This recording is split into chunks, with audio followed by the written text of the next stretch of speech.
నిన్న పోతే వచ్చిన మూవీ చూశాను భయ్య, మైండ్ బ్లోయింది. ఈ మూవీ గురించి కొంచెం చెప్పినా కూడా మొత్తం స్పాయిల్ అయిపోతుంది. మూవీలో సీరియల్ కిల్లర్ ని పట్టుకునే స్టోరీ. మూవీ అయితే మైండ్ బ్లోయింగ్. అసలు చూస్తే మీరు అసలు వదలరు. ఆల్రెడీ నేను ఈ మూవీ చూశాను కాబట్టి మీకు సజెస్ట్ చేస్తున్నాను. ఈ మూవీ లాస్ట్ వరకు చూసి మీకు నచ్చితే కింద కామెంట్ చేయండి.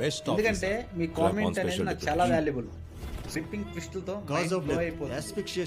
ఫ్రీగా ఉండి మంచి థ్రిల్లర్ మూవీ చూడాలనుకుంటే తప్పకుండా ఈ మూవీ చూడండి. చాలా క్లీన్ గా వాళ్ళైతే ఒక మర్డర్ ఎవరు చేశాడో కనిపెట్టడానికి ఎవిడెన్స్ కన్నా ముఖ్యమైనది థ్రిల్లింగ్ అనిపిస్తుంది. చాలా సస్పెన్సివ్ గా ఉంటది మూవీ. నాకు నేను నిజంగా ఏం చూస్తున్నంత తెలియదు సార్. సేపు నాకైతే చాలా టెన్షన్ పుట్టింది. అంటే ముందేం జరుగుతుంది.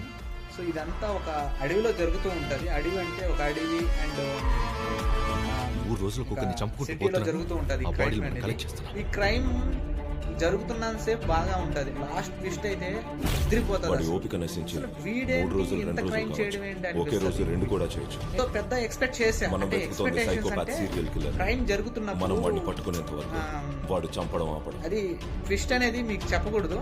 సో ఒకసారి మూవీ చూసి నాకు కింద కామెంట్ చేయండి.